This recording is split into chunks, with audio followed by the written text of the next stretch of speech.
মাৰ্কেটত আপুনি ৩ দিন সপ্তাহটোত ৩ দিন প্ৰফিটেই কৰে। ২ দিন বা এদিনহে লছ হয়।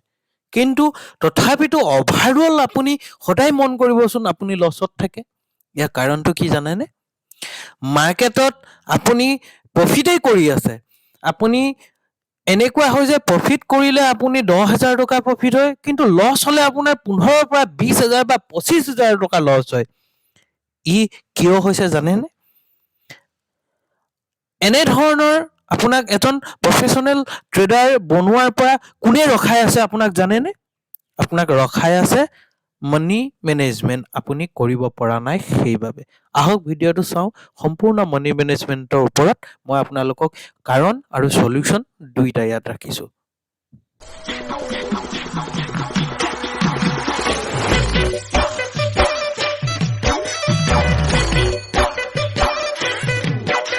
নমস্কাৰ বন্ধুসকল, জংকি ট্ৰেডাৰ চেনেলটোলৈ আপোনালোক সকলোকে স্বাগতম জনালোঁ। আজিৰ আমাৰ ভিডিঅ'ৰ টপিকটো হ'ল মানি মেনেজমেণ্ট।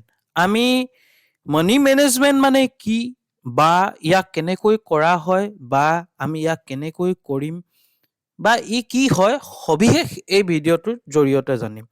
তাৰ আগতে মই আৰু এটা কথা আপোনালোকক কৈ দিছোঁ, ৮, ৯, ১০ এপ্ৰিলত গুৱাহাটীত অনুষ্ঠিত হ'ব জংকি ট্ৰেডাৰ অফলাইন ক্লাছ। আৰু ইয়াত আজি আমি ৰেজিষ্ট্ৰেশ্যন ক্ল'জ কৰিছোঁ। আপোনালোকক এই ভিডিঅ'ৰ যোগেদিয়ে ক'লোঁ। আৰু কেতিয়া ক'ৰ্চ হয় ইয়াৰ পিছত আমি আপোনালোকক ক'ব নোৱাৰিম। আৰু যদিও হয় তেতিয়া আৰু এমাহ দুমাহটো গেপ ল'মেই, যিহেতু আমি নতুন এটা প্ৰচেষ্টাত নামি পৰিছোঁ। আৰু ময়ো এতিয়া ছফ্টৱেৰ টেষ্টিং কৰি আছোঁ। আপোনালোকক জনাওঁ এইটো নতুন ছফ্টৱেৰটোৰ জৰিয়তে কপি ট্ৰেডিং হয় একচুৱেলি। মই যি ট্ৰেড কৰিম আপোনাৰ একাউণ্টতো সেইটো ট্ৰেডেই অট'মেটিকলি হ'ব, আপুনি একোৱেই কৰিব নালাগে। এনেকুৱা এটা মোৰ টেষ্টিং চলি আছে। এইবিলাক আপোনালোকৰ সেই টেষ্টিঙত কি কৰিলোঁ কি নকৰিলোঁ এনেকৈ আপোনাক অৰ্ডাৰ চাওক। আজিও মই টেষ্ট কৰি আছোঁ এনেধৰণে। এইবিলাক গোটেই টেষ্ট চলি আছে। আপোনালোকে যদি চাবলৈ যায় এইবিলাক অৰ্ডাৰ ৰিজেক্ট হৈছে কেনেকৈ হৈছে। মানে বস্তুটো এনেকুৱা ধৰণৰ যে মই ট্ৰেড কৰিম, আপোনাৰ একাউণ্টটো মোৰ একাউণ্টৰ লগত লিংক হৈ থাকিব এটা ছফ্টৱেৰৰ জৰিয়তে। মই যিটোৱে ট্ৰেড কৰিম, মই ইয়াত যেনেকৈ আপোনাক ছেট কৰি দিম ইমান লট ইমান কোৱান্টিটি, ঠিক তেনেকৈ আপোনাৰ একাউণ্টত অট'মেটিক নিজে ট্ৰেড হ'ব। তাত আপোনাৰ কৰিবলগীয়া একো নাই। জাষ্ট মই এইটো বেলেগৰ কাৰণে নহয়, মই মোৰ ফেমিলি মেম্বাৰখিনিৰ কাৰণে কৰি আছোঁ। গোটেই ঘৰৰ মানুহখিনি বা কিছুমান মোৰ ক্লাইণ্টো আছে তেনেকুৱা, তো মই তেওঁলোকৰ বাবে কৰি আছোঁ। এতিয়া ছফ্টৱেৰ ৰেজিষ্ট্ৰেশ্যন কৰি আছোঁ। যি কি নহওক লাগে, মই এনেই আপোনালোকক কৈ দিলোঁ মই কিহত ব্যস্ত আছোঁ। মই ব্যস্ত আছোঁ এইবিলাকত। এইটো এটা ছফ্টৱেৰ হয়। ছফ্টৱেৰটোতে ইয়াত যেতিয়াই মই ট্ৰেড কৰিম সকলো বস্তু মানে আপোনালোকে ট্ৰেডটোত মানে আপোনালোকে সকলো এনেধৰণে পাই যাব।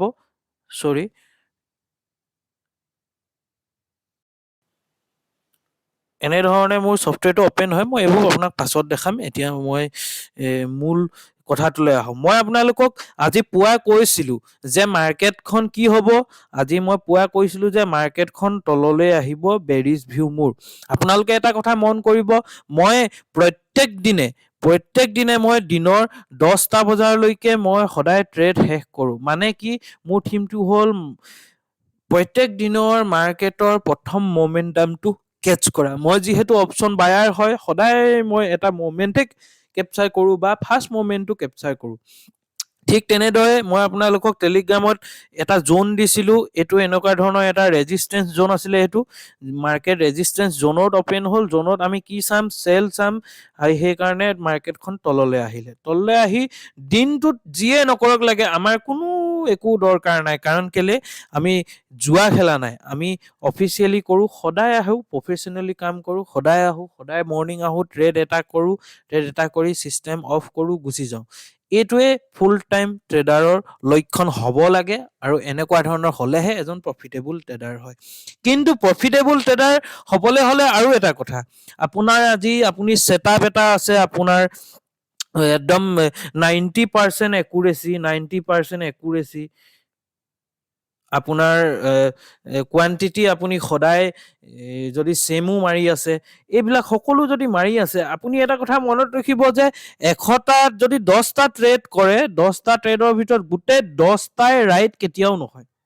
আপুনি এইটো কথা মনত ৰাখিব, 10টা ৰাইট কেতিয়াও নহয়।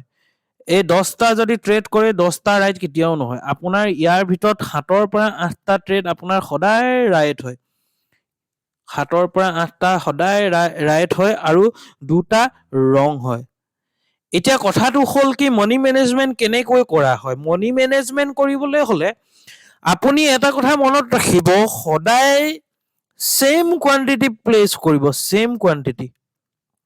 এইটো এটা ফাৰ্ষ্ট ৰুল নাম্বাৰ 1, সদায় চেম কোৱান্টিটি ট্ৰেড কৰিব লাগিব। তেতিয়াহে আপুনি 10টাত যদি আপুনি প্ৰত্যেক দিনে 1000কে আপুনি 10,000 কমালে, আৰু 7টাত আপোনাৰ যদি 10টা ট্ৰেড হয় 10,000 টকা আপোনাৰ, মই ধৰি লৈছো আপোনাৰ 7টা ৰাইট ট্ৰেড আছিলে, 7টা ৰাইট ট্ৰেডত আপোনাৰ কি হ'ব? 7টা ৰাইট ট্ৰেডত আপুনি 7,000 টকা পালে, নহয় জানো? আৰু 3টা আপোনাৰ ৰং হ'ল, 3,000 টকা আপোনাৰ মাইনাছ হ'ল। এতিয়া কি হ'ল? 4,000 টকা আপুনি নেট প্ৰফিটত থাকিলে। এনেকৈহে এটা প্ৰফেশ্যনেল ট্ৰেডাৰ হ'ব পাৰিব। সদায় এটা কথা মনত ৰাখিব, যদি ইয়াত লাভ আছে তেনেহলে ইয়াত লছো আছে। মানে প্ৰফিট লছ মাৰ্কেটত দুইটা সদায় থাকিব, প্ৰফিটো থাকিব, লছো থাকিব। এতিয়া কথা হ'ল কি, আমি প্ৰফিট যেতিয়া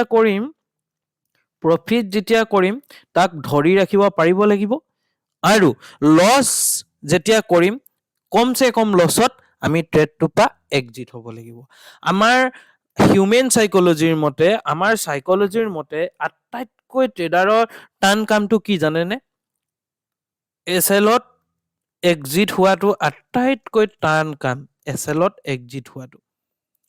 এই এছএলত এক্সিট হোৱাটো সদায় টান। আপোনালোকে এটা কথা মনত ৰাখিব, এটা ট্ৰেড লোৱাৰ আগত প্ৰথমতে কি কৰিব? প্ৰথমতে এইটো কেলকুলেট কৰি ল'ব যে আপোনাৰ কেপিটেল কিমান, আপুনি ৰিস্ক কিমান ল'ব,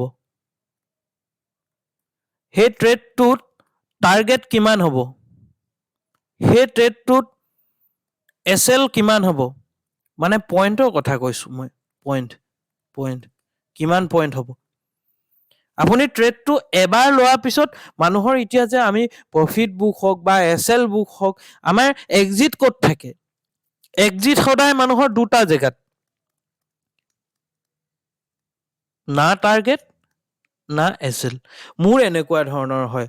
মই ধৰক আপোনালোকক এটা কথা আজি বুজাব বিচাৰিছো, মই ধৰক মোৰ এইটো ট্ৰেড মই লৈছো, ধৰক মই আজি এটা ট্ৰেড ললো এনেকুৱা ধৰণৰ। যদি মই ট্ৰেডটো ললো, ইয়াত ধৰিছো, ইয়াতে মই বাই কৰিছো, বাই যদি মই ইয়াত এনেকে কৰো, ধৰক মই এইটো পইণ্টত মোৰ বাই হৈছে, বা এইডাল কেণ্ডেলত মোৰ বাই হৈছে, ঠিক আছে। আৰু এছএলটো ক'ত আছে? এছএলটো ইয়াত, আৰু মোৰ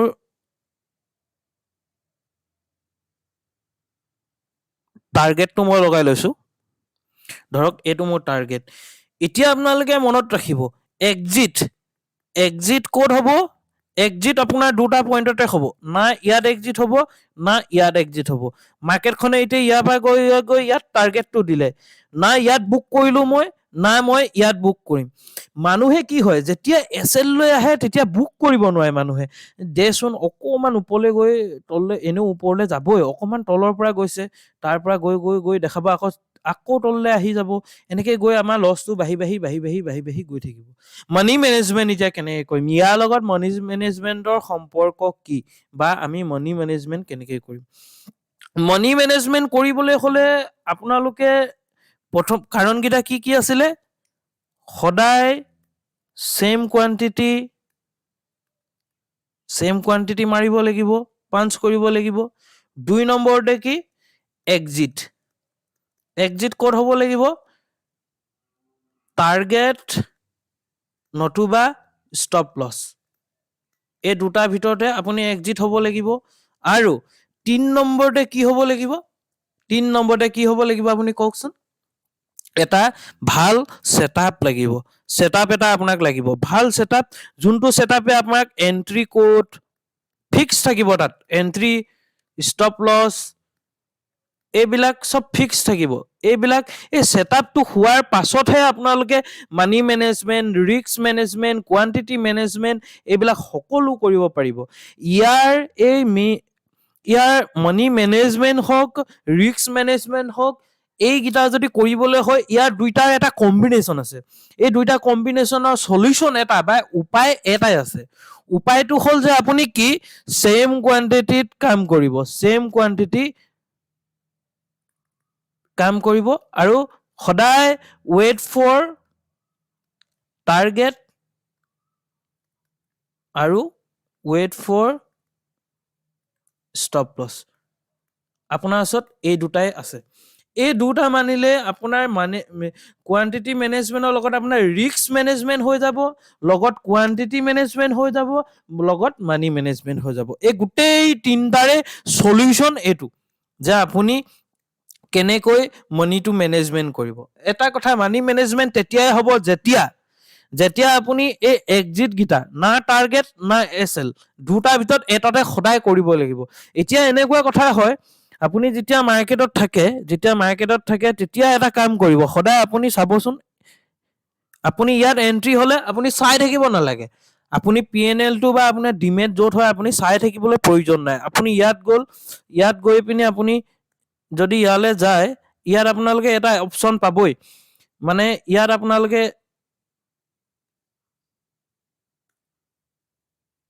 এই অপশ্যনটো ইয়াত আপোনালোকে চাওক, এড এলাৰ্ট, ইয়াত এলাৰ্ম দি দিব পাৰে।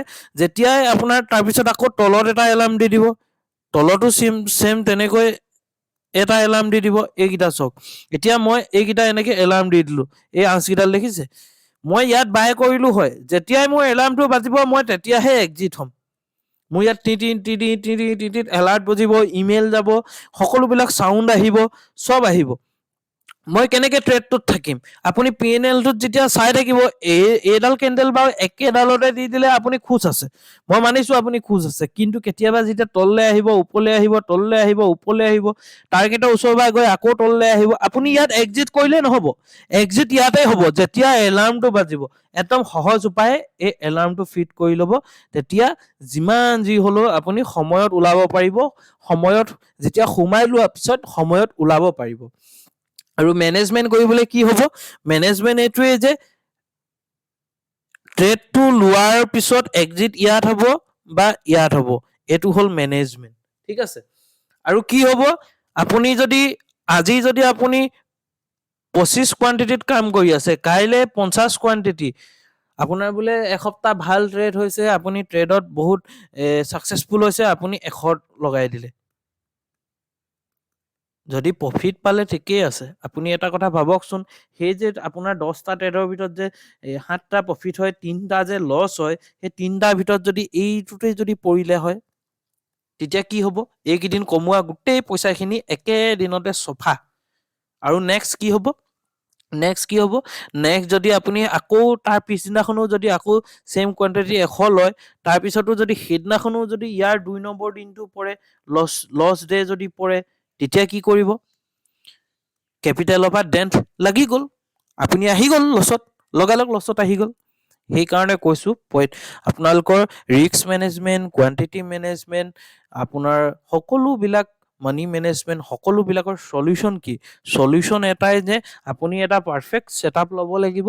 সেই ছেটআপৰ মতে আপুনি কাম কৰক, আৰু টাৰ্গেটত সদায় এক্সিট কৰিব বা এছএলত এক্সিট কৰিব। ইয়াৰ মাজত এক্সিট কৰিব নোৱাৰে, এইকেইটা ভাল কৰিলে। আৰু 2 নম্বৰ কি? ছেম কোৱান্টিটিত অলৱেজ কাম কৰক, তেতিয়া আপোনাৰ এই গোটেই অসুবিধাখিনি বা গোটেই সলিউশ্যনখিনি আপোনাৰ আহি যাব।